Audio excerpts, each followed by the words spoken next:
This pie looks so sad, but it makes me so happy. Hey Starlings! So today's video is actually going to be a little bit of a story time about how I handled my acne. Now, I don't have many photos. Boyos! Shush! Now, I don't have many photos of when I was younger, of when my face was just really messed up, because I deleted all of them. But that doesn't mean I can't give you guys a little bit of a rundown exactly what was on my face, how long, and how I got rid of it. Thank you. Now, my whole acne story started when I was like 9. When I was 9 years old, I had started to discover that I was starting to get a lot of raised bumps on my skin, most specifically in my forehead and around my nose, and none of my friends were. So I was like getting really concerned, and my mother had me go to our dermatologist. They gave me a bunch of stuff. I don't remember most of the names, but I had literally like 8 different high-grade medications to try and dry up all the oils. And I also was on Proactive for many years. I'll tell you right off the bat, Proactive did not work for me. It was terrible. I hated doing it. And I had to do it like 3, 4, 5 times a day on top of all this medication. And my skin was so flaky, but the acne would just not go away. I also started to notice around the same time, my nose was starting to act really weird. It was starting to look really weird, to be more specific. And it was starting to break right here, and I had never gotten into an incident where I had my nose was hit, so that was really weird as well. And the worse my nose got, the worse my acne got. So I thought maybe that had something to do with it. Fast forward to like 2000 and what year was that? 15, 16? 2016. I was a sophomore in high school. I finally went over, I researched on my computer my acne along with my nose and if there was any correlation, and it turns out I had a disease that had been developing since I was 9 years old around my nose, and what was on my face that we thought was acne wasn't. It was a side effect of this disease that 1 in 30 million people get. So this kind of turned into more of a kind of like what happened with my nose. So this is gonna be fun to edit, because this is So basically what happened was, went to my doctor. I told him, hey, I think I had this disease. My mother was like, shut up, you don't have this. Doctor took one look at my nose and said, yeah, you're right. When do you want to have surgery? And I sat there and I was like, surgery? So the only way to get rid of all the bumps on my face was to go into my nose, take out the disease, and then while he was in there, he also fixed the break in my nose, which was from the disease. It was just shifting my nose to the right very dangerously. Milo, shut up! And if you want to see how I act when I'm on a lot of anesthesia, you can watch the end of the video. So the acne I get now is like, it's like microscopically small, because we got the disease stuff out, which was all the big stuff. I did all that because I took this medicine called Accutane. He didn't want to go into my nose with all the acne because he didn't want it to burst, say like on my nose I got one, and then it would just destroy everything that he did.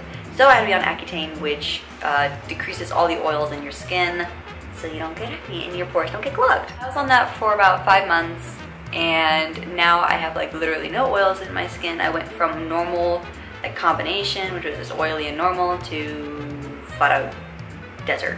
But that actually makes taking care of my skin a lot easier. I only use a couple of things rather than like 80,000. Just know if you ever plan on taking Accutane, your skin will get hella dry. On to the first fun part, which is describing what I use for my face now. To wash my face, I use the same stuff I used in my previous nightly routine, which is the Biore Ice Cold Skin Cleanser. I only use that like once or twice a week. I'm gonna butcher this, Mario Badescu skincare.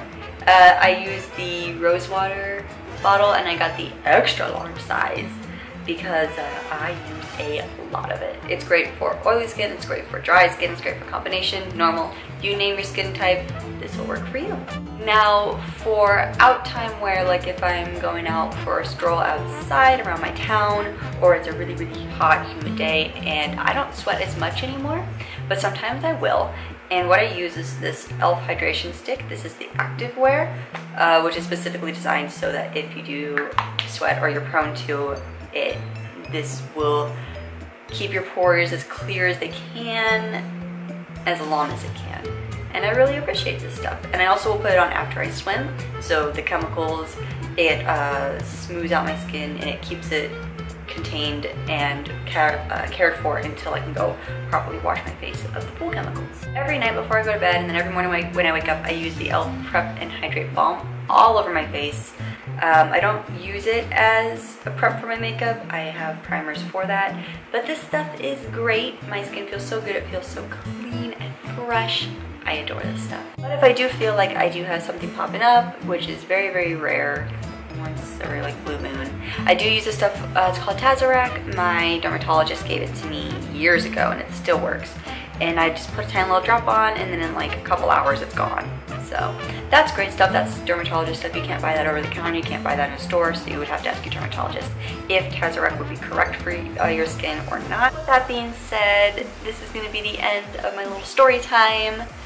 And please note that all my social media links are down in the description box below if you guys want to hit me up and say hey or have a nice conversation. And down there also is my very first book, 2459. That is the very first book I ever published. Thank you so much to everyone who is supporting it. I will be making a book trailer for that very, very soon. But with that being said, I will see you later. Hey Moxie, do you not like Mommy having to go get surgery? Yeah, okay. Do you think the surgery will be a success? Yes, it will. Take care of you, because I love you. Oh, thank you. And they did my hair. Nice. Nice hair. Looks like a spine. That's cute to me. Looks like a spine to me. I know. This was donated to the church, to the children's hospital, and they gave it to me. Beautiful. Thank you so much. Hi, this is Kelsey after her surgery. She's acting a little silly. I have a snowball on my nose. Yes, you do. But I see red. I should be seeing red. And they capture right before they started and right when they ended. Because even at home, it's almost like every 2 hours without all the fluids. So I'm just saying because if otherwise, I don't look sexy at all. Well, you don't yet. I did not lie to you. Look at her face. You guys lied to me. I don't look sexy at all. Oh, Kelsey, you always are. Are you kidding me? Just don't wait till all the bandages and stuff come off. Wait till you watch this later. And then what are we going to do? We're going to beat them off, huh? It had to be done, Square nose. Guess what? Guess what? I still have my tongue. You do? I do. Wow. You didn't take my tongue.